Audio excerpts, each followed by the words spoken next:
It's a new year, 2025, and you're probably thinking, how am I going to make this year different? How can I make this the best year ever? How am I going to build something for myself? I'm dying to be my own boss or see if I can turn this business idea I've been kicking around into a reality. But I don't know how to make that happen. Shopify is the key, and let me tell you how. The best time to start your new business is right now. Shopify makes it simple to create your brand, open for business, and get your first sale.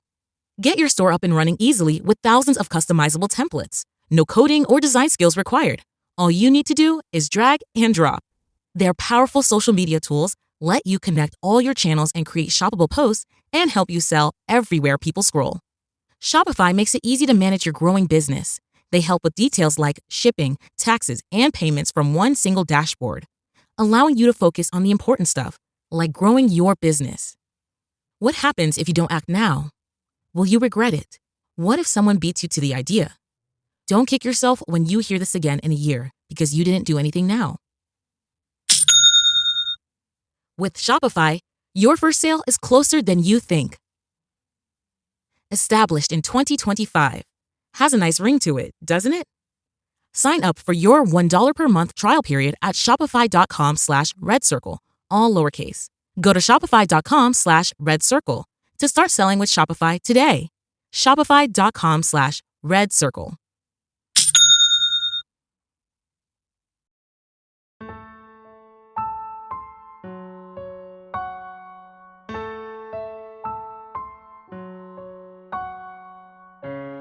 Live from Liverpool, The Dark Paranormal, Season 18.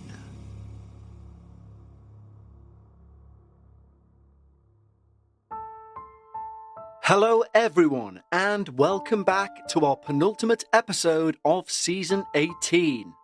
The season has flown so quickly, I can't believe next week is our finale already. And not only is next week's finale one that you certainly don't want to miss, this week's episode, our penultimate episode, is one hell of a story, and yes, pun intended. There are very few experiences that we receive where somebody comments within their experience that it changed their entire outlook on life. But that's what we have today. And to say it's food for thought would certainly be an understatement. But in regards to Season 19, which is heading our way within only a few weeks, we've already received a shed-load of submissions from you wonderful listeners. But we always want more. So, if you have your own paranormal experience that you wish to share with the Dark Paranormal, email us at contact@thedarkparanormal.com. Some of the experiences for next season I genuinely have not read the likes of. And yes, as usual, I've plotted out next season. But also as usual, as you know, it's a fluid sort of setup here. Therefore, if the right experience comes in, I will make sure it finds a place in that upcoming season. So once more, that's contact@thedarkparanormal.com. Now, I did mention last week that Season 20 will be our last numbered season, and from there on out, we will just be known as The Dark Paranormal.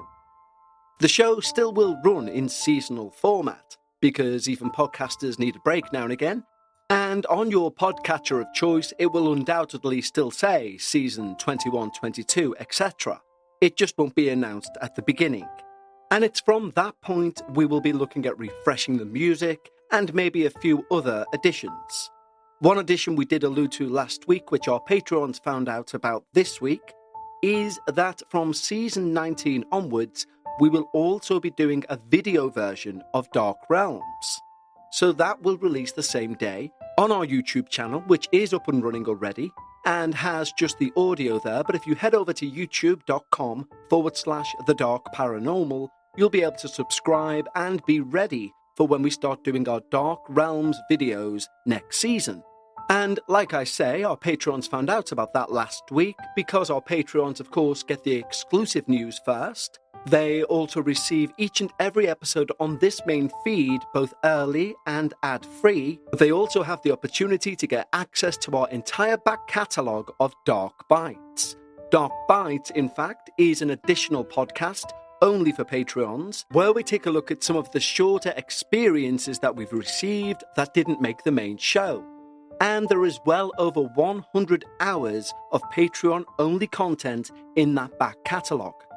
Not only that, there's a brand new Dark Bites each and every Sunday of the year, even during the break in seasons. So, with the break in seasons coming up, now is the best time to join what I genuinely believe is the best paranormal community out there. Head over to patreon.com/The Dark Paranormal. And at the end of every single show, we proudly read out the names of all of our newest team members. So head over to patreon.com/The Dark Paranormal. But right now, it's time. Lower those lights, make yourself comfortable, and most importantly of all, leave your disbelief at the door, as we hear all about the haunting of Old North Circular Road. Hello, Kevin. I've been a long-time listener of the show. I would like to remain anonymous for this submission, so I've changed my name to Rose. All other details of this experience that changed not only my worldview, but my entire life, remain the same. Hearing other people's paranormal experiences on this podcast has made me feel less alone, so thank you for the work you do. I need to give you some background on my own set of beliefs, as it will contextualize my transformation. Ireland is an extremely Catholic country. It has been for a large chunk of its history. All of our primary and secondary and some third-level education buildings are actually still church-owned. You have to go to a non-denomination school or a school that has no religious affiliation if you want to get around that, but they are few and far between. This is mainly because the Catholic Church in Ireland owns most of the land these institutions are built on. And so, with that, children who enter these primary schools, even up to now, will need to get their baptism, communion, and confirmation. So, even if their parents aren't fully in the faith, or they're lapsed or full atheists, it's hard to escape the Catholic traditions that are woven into every single part of our society and milestones in life. Everyone that I know personally and have known my whole life has been buried with a church funeral, even though they barely went their whole life whilst they were alive. With all that being said, I grew up culturally Catholic, like nearly everyone else on this little island, until I got to my teenage years. Then I completely rebelled against the lukewarm teachings I was told to believe, and I was evangelized, so to speak, by the new atheist movement, the likes of Richard Dawkins and Sam Harris and so on. I fell into different schools of thought and philosophies, and as you often do when you go down this route, ending up in nihilism. I had a very dark outlook on the world. I'm older now and a lot wiser, and I've since realized those arguments put forward by the atheist movement can offer no real meaning to humans, or no real foundation in which to plant ourselves as we endure life's sufferings. But back then, being an atheist was my identity. I laughed at the church. I thought it was all backwards. That was until I moved into the Old North Circular Road. It was there the veil between the logical and the supernatural was torn. Ireland has a housing crisis, the worst in Europe. So when I heard back after dozens of applications from an old basement flat in a Georgian house about 350 years old, I knew I had to go and see it. You can look up North Circular Road on Google Maps. It's one of the oldest roads in Dublin. All along the Georgian brick houses are ancient trees, and if you look at the houses, there are still little hooks built into the pavement. That's where they would tether horses to years ago. The houses, and this street in particular, have seen many, many decades come and go. As I stepped onto the road, out of nowhere I got this feeling of pure despair. There's no other way to explain it. As I got nearer to this flat, I immediately began getting drained. An instinct kicked in that told me to turn and walk away. But that was totally and completely irrational. So I ignored it, and I pushed on. I don't even know if I can call this space a flat. It didn't meet the standard of human rights for a person to dwell in. It was a converted coal shed in the basement. It had no windows, and I had 2 doors, the front door in and the back door that led to the rest of the house. It was barely bigger than a standard sitting room. And as I stepped over the barrier to greet the landlord, I almost thought I would burst out crying. I couldn't understand why I was suddenly feeling these big emotions. The landlord stepped out and allowed me to look around, and the rational part of my brain said, "Take out your phone, take some pictures so you can show your partner. He'll want to see what it looks like, what the space is like." But my whole body felt like it was stuck in quicksand. I stayed like that for a few moments, frozen. It was only when the landlord poked his head back in and asked if everything was okay, I forced my leg to move over towards the light switch. As I said, there were no windows in here and no working appliances, so to take the photos I'd need to go and put that light on. And as I reached out to flip that switch, a bolt of energy shot up from the light switch to the bulb, and the bulb blew out completely, shattering glass everywhere.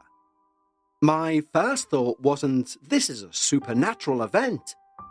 My first thought was, "Oh, feck. I'm after causing an electrical fault and damage to the property.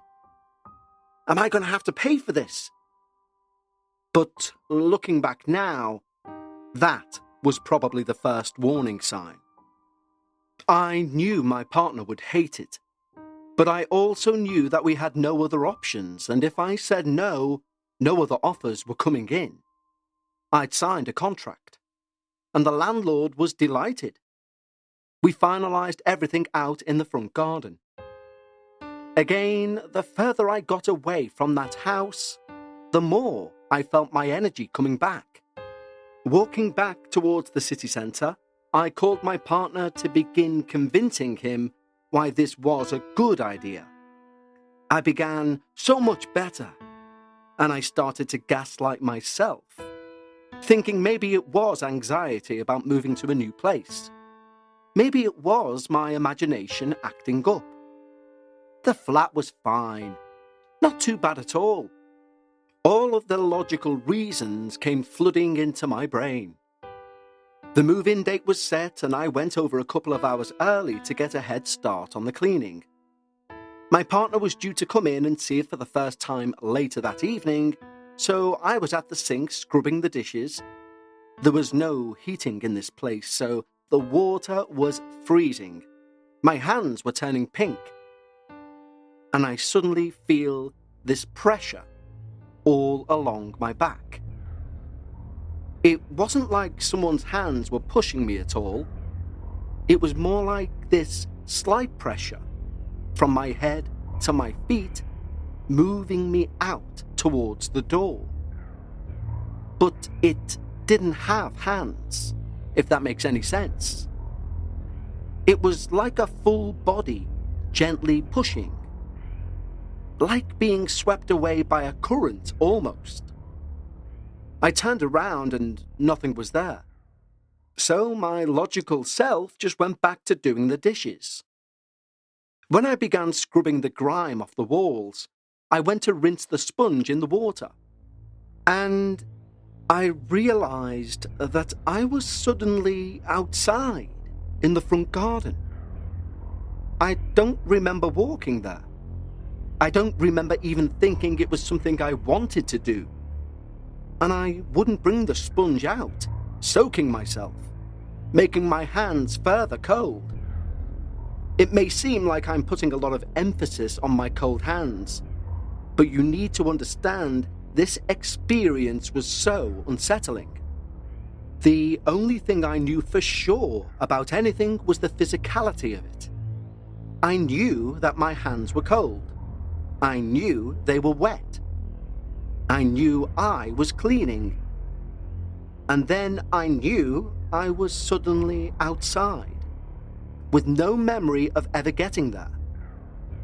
And sometimes it feels like that experience is just going to get rationalized to a point where I don't recognize it anymore. But I keep coming back to myself and coming back into my body and anchoring myself in the physicality of it. I didn't walk out there. I knew where I was and I knew what I was doing. And again, this feeling of dread and a massive energy drain came over me.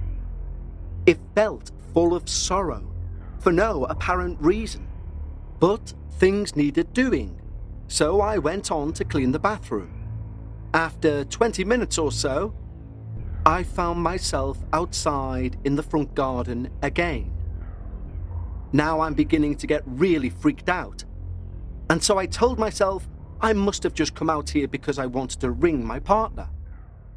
So with shaking hands, I dialed his number. He said he was 30 seconds away. Moments later, he came into the front gate and he stopped just outside, like he'd walked into a glass door. And he turns to me and says, "I don't want to go in there." Now, my partner is like me, very rational. He's very stable. When I asked him why, he said, "I don't know. It's just a feeling." Mind you, all animals, dogs, and people, young and old, they all love my partner. His energy is very well balanced. He's optimistic, a happy-go-lucky person. But over the weeks and months that we lived there, he began to change. He became much more sullen, withdrawn, quick to anger. He's never been like that in the 11 years I've known him. And since we moved out of there, he's never been like that since. The only way I can explain what happened to our mind and bodies when in there, it was like when we stepped into the flat, we entered a space of hopelessness. A place where no happiness, no joy, no lightness can exist. And once you went in there, you almost took on the persona of someone else. Or something else. Something that didn't believe in goodness. Something that had no hope in the future. Everything was just bleak.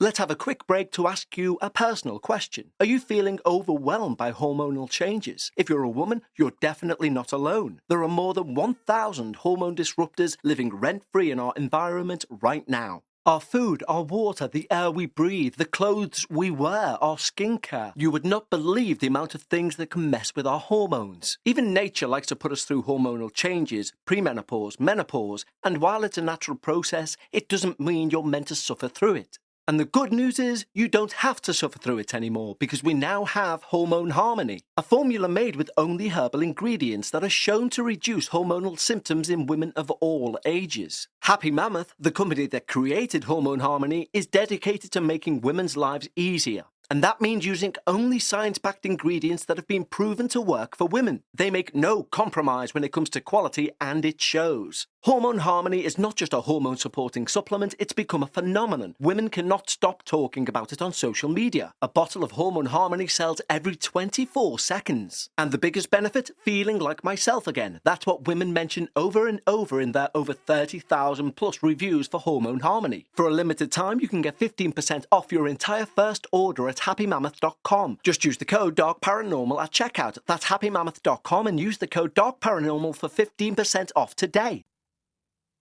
It's a new year, 2025, and you're probably thinking, how am I going to make this year different? How can I make this the best year ever? How am I going to build something for myself? I'm dying to be my own boss or see if I can turn this business idea I've been kicking around into a reality. But I don't know how to make that happen. Shopify is the key, and let me tell you how. The best time to start your new business is right now. Shopify makes it simple to create your brand, open for business, and get your first sale. Get your store up and running easily with thousands of customizable templates. No coding or design skills required. All you need to do is drag and drop. Their powerful social media tools let you connect all your channels and create shoppable posts and help you sell everywhere people scroll. Shopify makes it easy to manage your growing business. They help with details like shipping, taxes, and payments from one single dashboard, allowing you to focus on the important stuff, like growing your business. What happens if you don't act now? Will you regret it? What if someone beats you to the idea? Don't kick yourself when you hear this again in a year because you didn't do anything now. With Shopify, your first sale is closer than you think. Established in 2025. Has a nice ring to it, doesn't it? Sign up for your $1 per month trial period at shopify.com/redcircle, all lowercase. Go to shopify.com/redcircle to start selling with Shopify today. Shopify.com/redcircle. From the very first night there, I began getting sleep paralysis. Of course, I looked up the scientific reasons why a person would experience sleep paralysis. And that's all well and good if it's just one person that experiences it. But this time, my partner did too. In this frozen state, and in my mind's eye, a creature crawled up my body. This creature had long dark hair and a face that was pure evil. Now, we hear a lot in stories going around, and we've read it in horror books. But I knew when I looked in its eyes that this is what real, pure hatred looks like. And that from just seeing it in a few seconds, I had lost a part of my innocence forever. Not childhood innocence or mental innocence, a loss of innocence at a much deeper level. My breathing became erratic, and in my head, I was screaming out for my partner who was laying next to me playing the video game The Witcher. I felt his hand move onto my chest, and then the next thing I know, I felt him jump out of bed, knocking his controller to the floor. That was enough to take me out of that frozen state, and he immediately turned on every light in the flat. I asked him what was wrong, and he said he felt something shift off my chest onto his arm and cling onto him, weighing him down. And that's why he jumped up. So I told him what I was seeing whilst in that frozen state. I'm sorry if my writing is flat, and that I'm not using any flowery language. I'm just trying to get the factual things that's happened across to you in the best possible way. So forgive me if you have to do a lot of rework on this to make it palatable. The next thing that happened was my partner was asleep in bed. I left early for work, and as he was waking up, he felt the bed get depressed on the side closest to the door, like someone was sitting there. And in his half-awake, half-dream state, he started to talk to me, and he felt the depression on the bed move closer and closer.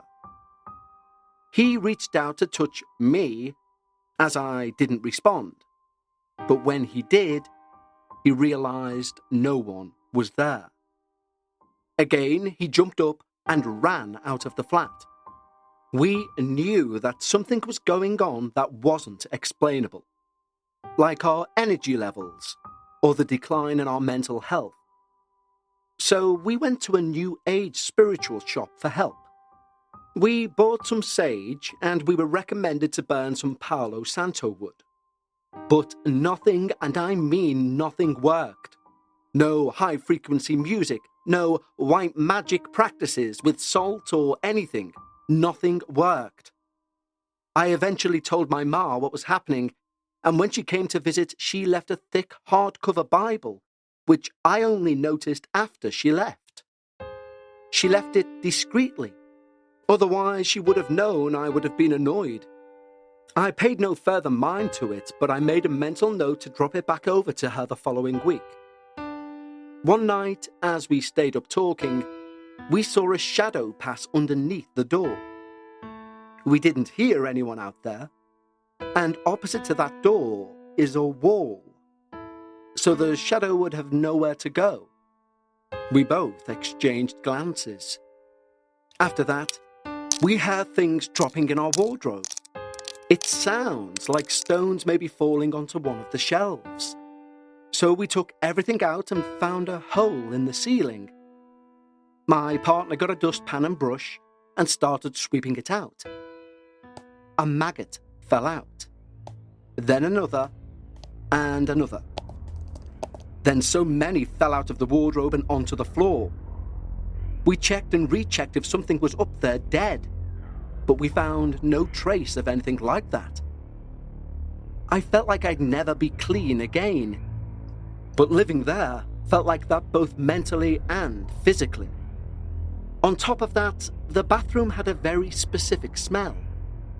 It was like sweet mold dampness mixed with cigar smoke, and we could never get it out. When I began writing this account last week, the night I finished up the first part and told my partner I'd be sending it in, the very same smell flooded our ensuite bathroom, but only that room. Bear in mind now, we're in a different place. We own our own home in a different part of the city. That's not something we can explain either. It was like we caught its attention again by speaking about it. But anyway, back to the story. One night, as we're about to go to sleep, we hear scratching all over our roof. It sounded so erratic, and it was a high-speed scratching. It sounded like there was a dog going crazy upstairs. So the day after, we asked if animals were permitted in the house, and we got confirmation that they were not, and also the person above us had no pets. The sleep paralysis, the mood swings, the maggots, the scratching would happen every single night. We moved our bed around to a different corner of the room to see if we would sleep better. So now our bed was in between the two doors. And again I fell into sleep paralysis. This was the worst one. In my mind's eye, the front door cracked open a little bit and the chain was bolted. But I could see the eye of a man who was clearly angry. Angry and wanting to get into the flat. He had a very distinctive face. I could feel his fury. The door that led to the rest of the house suddenly opened in my mind's eye, and what was out there was darkness. And all I remember thinking was, this is a darkness that is blacker than black. It's blacker than night itself. This darkness was so completely unnatural. Then, my leg was lifted up and I was being dragged out into the darkness. I heard voices say, "We're going to drag you to hell if you don't leave," in unison, like a choir of voices coming from my throat. My partner was fast asleep, so he couldn't pull me out. My heart was racing so fast, I thought I was dying, and that this would never end. I heard another voice, but this one came from within me. It said in the Bible. At first I was confused. Then I remembered my ma dropped hers in. I tried to move my lips to shout, "Bible!" so it would wake my partner up. After the fourth agonizing attempt, my voice broke through, at first faint, then stronger. As soon as my partner turned around to see what was going on, I was broken out of that horrible frozen state. I was sweating profusely, and I jumped out of bed. I checked the front door. It was locked shut. I thought I was losing my mind. Every part of me down to my core was in terror. Terror I'd never felt before. I couldn't even answer my partner to communicate what had just happened. I thrashed around the room and finally found the Bible. Before this, I don't even think I ever opened or touched the Bible of my volition. In our schools, we didn't do Bible study like in America. We had plain Jane religion books and hymn books. We were never taught about the Bible directly, and we never read from it either. Not in school or at home. That would cause an uproar with the parents. Again, we are a culturally Catholic country, and most teachers who are lapsed themselves do the bare minimum to please the owners of the land the school is on. That's it. So I don't know where to look. I just knew I needed to read something aloud. Anything would do. I opened it randomly on Matthew 22:13, where Jesus describes the outer darkness in a place devoid of God and hope. It read, "Tie him hand and foot and throw him outside, into the darkness, where there will be weeping and gnashing of teeth for all eternity." I just began reading this out loud, walking round in circles. I've never read those words before, but I knew in my heart I'd seen the outer darkness as described in real life. A darkness so complete I can never forget it. The atmosphere began to lift a bit and a supernatural peace came over both me and my partner.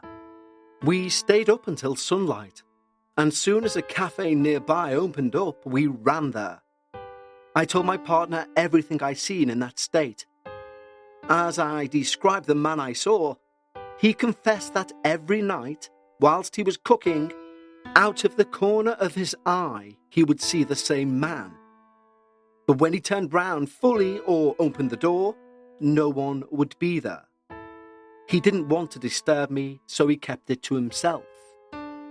So this entity was revealing itself to my partner in the real world, and to me in the dream world. We went over to my mum soon after, and when she saw the sleep-deprived state of us, she brought us down to the church and got us both anointed with oil. As soon as we got that cross on our foreheads, we both felt like a weight had been lifted off us, and again we felt a supernatural peace come over us. The priest told us to go there every night to the church near the flat and get the Eucharist. I told him we don't believe, and are we even allowed to get it considering that? He said because we'd now been baptized, we forever have a right to get it. And no matter how far we strayed, no matter how long we strayed, we were always welcomed back. From that night, we went to Mass every day. The whole atmosphere of the flat changed. It felt like we pushed the darkness out slightly, and just our small space was sanctified. No more sleep paralysis, no intense mood swings. As soon as our contract was up, we left and we never looked back. We found out later that the landlord had thrown out the old man we had seen when he was admitted to hospital and was dying. A disgusting thing to do. And as this man lay dying, the landlord threw his belongings out into the garden. It was the talk of the whole road. When we both saw a photo of the man, it confirmed everything to us. What we went through was real. We had to accept that this world has things we cannot see, nor understand. We know for sure there is a supernatural evil, and so now we know for sure there is a supernatural good. which is God. One cannot exist without the other. We are now devout Catholics. My faith has healed my mind, body, and soul, and on a daily basis I still experience that supernatural peace. But added on is a joy, a sound mind, contentment, intellectual and spiritual satisfaction. The whole world and our experience of life now makes sense, in a way that those atheist books or man-made philosophies could never, because man's wisdom is foolish to God's wisdom. My faith is the best thing about my life, and trust me, I am very lucky in terms of what my life looks like on paper. But none of that matters. Only the fact that God called me home, even if he had to get to me through that demonic experience. Now, I know how people get with the mention of God or religion. All hell breaks loose. Excuse my pun, a bit of comedy is needed sometimes. So if you're unable to read this out the way the world is now, I understand. But that doesn't matter to me. If it is only you that sees this, that's enough. I hear so many stories of hauntings on this podcast. They tend to end with something like, the priest did a prayer, or I prayed and it went away, but I'm still not religious, or I still don't believe in God, etc. I have to admit that's very ironic. Across all the hauntings, possessions, supernatural happenings in the world, the main cure always seems to be the church, or prayer to God. People will so readily accept the reality of the demonic or bad energy, but when it comes to the good, they don't seem to want to hear it. I will say for lapsed Catholics, I get it. The faith and its teachings are so terribly represented and taught. I never in my wildest dreams thought I'd encounter the supernatural. And never in a million years did I think I'd come back to the faith in my 20s, at the peak of my self-obsessed girl boss stage in life. But God works in mysterious ways. Take care, Rose. Well, that's not where it ends, because a few days later, I received the following update from Rose. Since submitting this, my husband came under a horrible spiritual attack. He had the most horrifically violent dreams and sleep paralysis seeing the same man. We are shaken up, but just wanted to say, if you don't mention that it was God that saved us, don't read this out. We did not save ourselves from that evil. God did, and he deserves the credit. Well, Rose, or be that not your real name, thank you beyond belief for that amazing penultimate experience. And you have some very strong opinions, obviously, about your religion. I too am a Catholic, I am a lapsed Catholic, and I would never not put out somebody's experience with the supernatural because of a religion they sided with. It is the dark element of the supernatural we want to discuss, we want to look at, and we want to investigate. And if attached to that is somebody's faith, I don't see any reason why it should not be read out. And you are quite right in what you say at the end. Many of our experiences do end with some sort of church or priestly or religious-esque solution. Also, within regards to Catholicism, they feature as a religion so prominently in these demonic cases, if you will, because other religions don't do that sort of thorough cleansing or exorcising, if you will, of a place or even a person. Other religions have been known to even move people towards the Catholic Church to solve their demonic problems. Not that other religions don't have their own version of someone who could perform a cleansing or something similar, but you're quite right. The majority of cases, at least in the Western world, people are pushed towards the Catholic Church. And there may well be people out there who will say, no, I know an exorcist, and they're not Catholic, but I could become an exorcist online. and have a certificate that says I'm an exorcist. The difference is to become a Catholic priest who is chosen by the diocese as an exorcist. You have to go to Rome and attend the training over a period of weeks. And even though I'm Catholic, stepping away from that, because as I say, I am very lapsed in my Catholicism, stepping away from that and looking at evangelical people.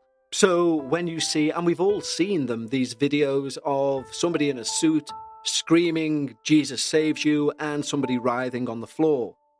And it's not a Catholic thing. And I'm not saying it doesn't work, but that would be down to more, I expect, the power of belief and the power of suggestion.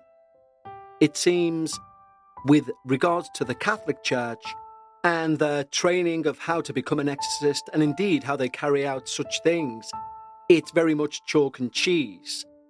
In terms of one seems to be very performance orientated. The other is largely done in secret. For example, if someone believes they are possessed and they believe this evangelical minister can deliver them from evil, it will all work. But if the same person went to a Catholic church, they'd be put through some rigorous testing, and the outcome would be they believe they're possessed. They're not possessed. Yet, solely from a human mental health perspective, it's kind of irrelevant to a point. Because if that person believes themselves to be possessed, and they go to where they need to be cleansed, and to them it works, then it works. If somebody is actually possessed, and they go to where they need to get help and it works, then it works. I would only imagine believing you are possessed by a demon can be just as harrowing as being possessed by a demon. And I will end by saying that is something I hope I only ever have to imagine. Secondly, Rose, in your email, you say you're sorry if the language is flat or if it's not flowery enough. I read verbatim what you put in that email because it's your experience. And this podcast is not about flowery language. In fact, one of our biggest red flags amongst our small team when going through the submissions is if somebody overuses or over-embellishes something rather mundane or average. That's usually a red flag. It's a fake experience. So, Rose, thank you for both your experience, your opinions, because I think all opinions in regards to religion should be discussed and should be debated, because there is a world of difference between submitting an experience, saying, please don't read this out unless you say God saved us because I believe he did, and saying, don't read this out because I believe in God and I am right and you are wrong if you don't. There's a world of difference between I believe and I'm correct. So Rose, thank you so much for one of the most memorable penultimate episodes I think we've ever had. And please do keep us updated if, pardon the pun, God forbid, anything does continue to happen. But once again, thank you for your amazing experience. And don't forget, guys, as we said at the start of the show, if you have your own paranormal experience you want to share, email us at contact@thedarkparanormal.com. And now we've reached my favourite part of the show, where we thank the wonderful members of our Patreon team who've signed up recently and get all of those exclusive perks like early access to episodes, ad-free, and of course they can gain access to that entire back catalogue of Dark Bites with over 100 hours of episodes, just by heading over to patreon.com/thedarkparanormal. And our newest community team members are Louise, Peter B, Ryland, A. Fitzgibbons, Mo, Grifter, Short Lynn, Sam X, Chris, Tiffany McGraw, Danielle, Neray, Joe Schmidt, Kelly Murphy, The Karate Fan, Jason Bussell, Jenny Lynn, Josh Probst, Alison, Heather White, Rebecca Wright, and Jessie Best. Thank you so much, guys, for supporting the podcast. It means the world to me. And well done on joining what I think is genuinely the best community in regards to the paranormal anywhere out there. Don't forget, if you'd like to sign up, head over to patreon.com The Dark Paranormal. And with our finale coming up just next week, those guys will be getting that early and ad-free, as they will the debut episode of Season 19. But I'd like to thank each and every one of you for joining us here for this amazing experience from Rose. Please return next week for our finale. You won't want to miss it. And until then, remember, when you're discussing the paranormal, always try and leave some of your disbelief at the door. And I'll see you next week for our finale here on the Dark Paranormal.